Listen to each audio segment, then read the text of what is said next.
The Untold Story Behind the Failed Congressional Impeachment Trial of Donald Trump by Rachel Bate and Karan Demirjian. Edited by William Morrow. Copyright 2022 by Rachel Bate and Karan Demirjian. Reprinted with permission from HarperCollins Publishers. It will be released on October 18. Mitch McConnell sits in his office on Tuesday, January 26, 2021. Pondering how to deliver what he knows will be one of the most important voices of his career. After the horrific events of the January 6 attack on the United States Capitol, the recently relegated GOP leader in the Senate is confident his party will eventually shun Trump, a development he welcomes with relief. He believes the former president has been on an impeachment trial and poses a toxic threat to democracy. But while McConnell is willing to take issue with Trump, his party appears not to be.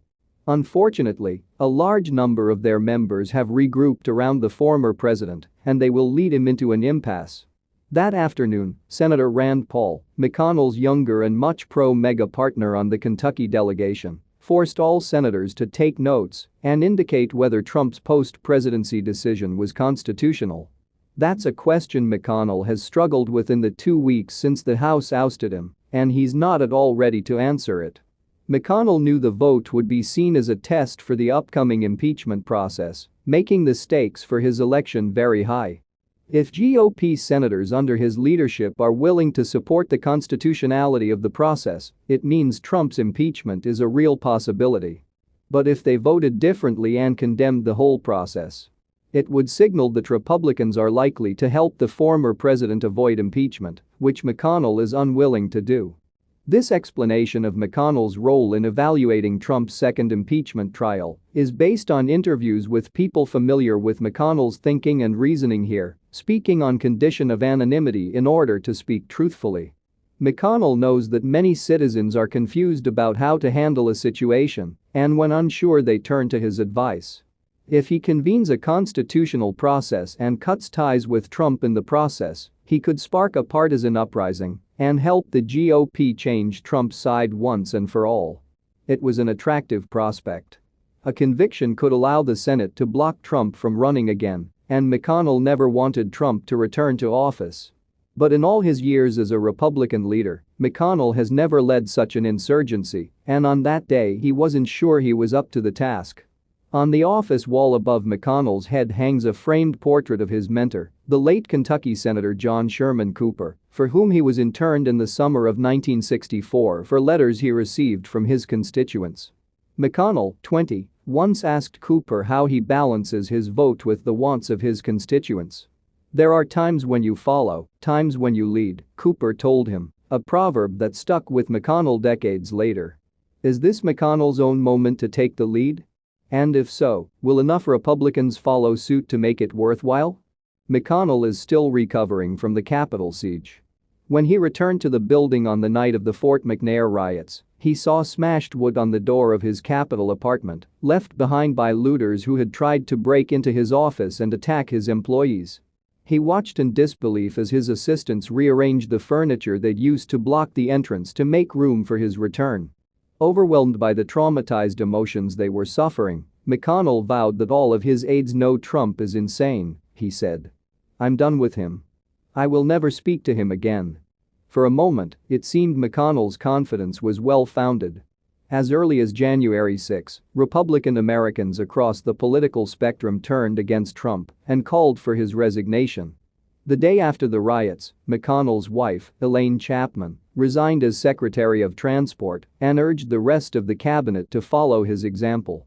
In fact, the exodus was so intense that McConnell worried that if left unchecked, Trump might start following his worst instincts.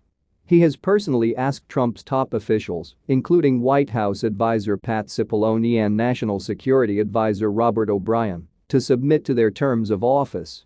And the expectation that they would arrest a president who has presented himself as a threat to the nation has shown that McConnell was stunned by how quickly strong anti-Trump sentiment subsided when the House of Representatives voted to impeach an impeachment supported by only 10 Republicans. It is clear that many of its members still fear that the outgoing president and his loyal base will pursue them if they sever ties with Trump.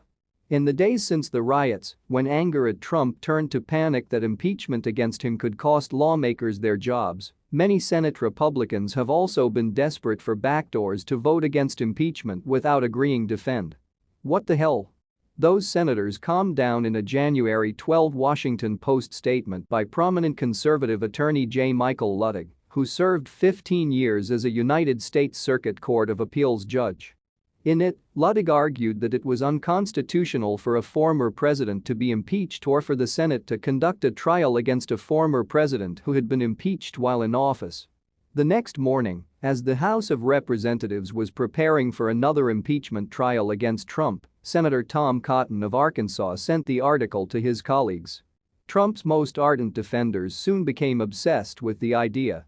Challenge other senators to adopt the argument as a reason against impeachment. McConnell himself was unconvinced by Luttig's logic, and he knew some of his Republican colleagues weren't either. The argument looks like a procedural deviation, and McConnell still wasn't sure if he wanted it. In a series of meetings, McConnell and a number of skeptical GOP senators discussed the merits of such an argument with Andrew Ferguson, his trusted advisor since the first impeachment. Ferguson, who narrowly escaped rioters in the January 6 attack on the Capitol, had wrestled with the issue for days, concluding that the founders viewed impeachment only as a way to get rid of those who were still in office. He points out that Benjamin Franklin once argued that impeachment was a necessary constitutional tool to remove a tyrant because the only other way was assassination, and nobody wanted that. In the days leading up to Biden's inauguration, the Senate had no way to convene and expedite proceedings. Trump cannot be punished, Ferguson advised his boss and members.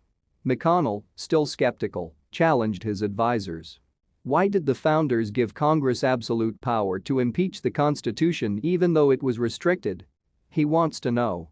Why did the founders put a provision in the Constitution prohibiting anyone from running for office again, just to limit penalties to current incumbents?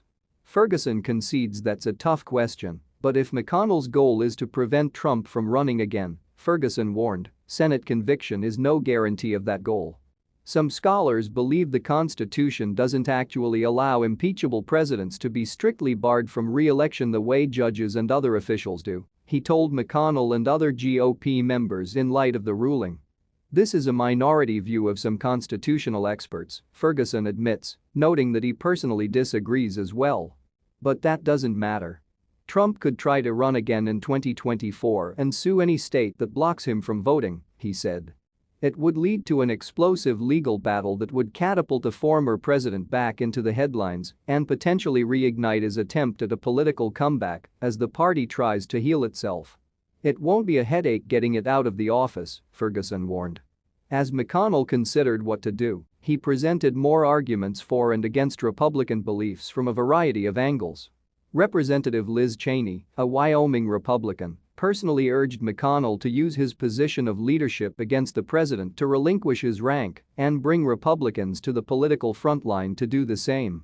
In a series of phone calls, he urged him to bring the Senate back from the congressional recess before Biden's inauguration and to condemn Trump immediately before he leaves office. Republicans will follow suit, he told McConnell. Besides, Trump is still a constant threat to the country.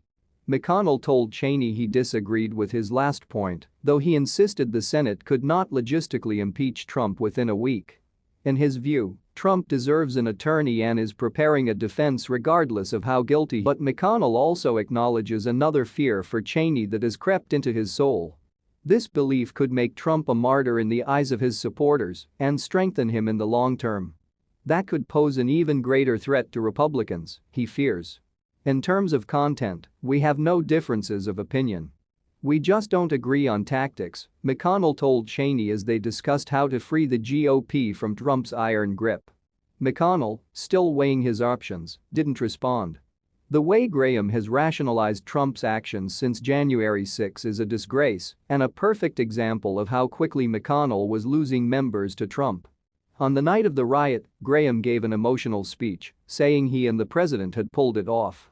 Trump and I had a great trip, he said infectiously in the Senate. I hate it when it's like this. God, I hate this. But all I can say today is don't count on me. That's enough. 2 days later, Trump supporters berated Graham as he walked past Reagan National Airport, calling him a traitor. Graham's resolve was immediately shaken. When the House of Representatives votes at next week's impeachment hearing, he has regained his position as the president's cheerleading captain. He even made Trump impeachment attorney when no one else came forward to defend him. On the one hand, McConnell's passivity makes such whiplash possible. Like Graham, many Senate Republicans feeling remorse and self-reflection over the uprising were quickly ousted from Trump's base. Many of the senators turned to McConnell for a smoke signal on what to do, but the Senate GOP leader held his card to his chest. McConnell occasionally vents his anger at the president, hoping to give others the courage to take a principled stance he's not sure he wants to take himself. He has made it clear in private conversations that he believes Trump has committed a criminal offense. The day after, Luttig's arguments caused a stir among the members.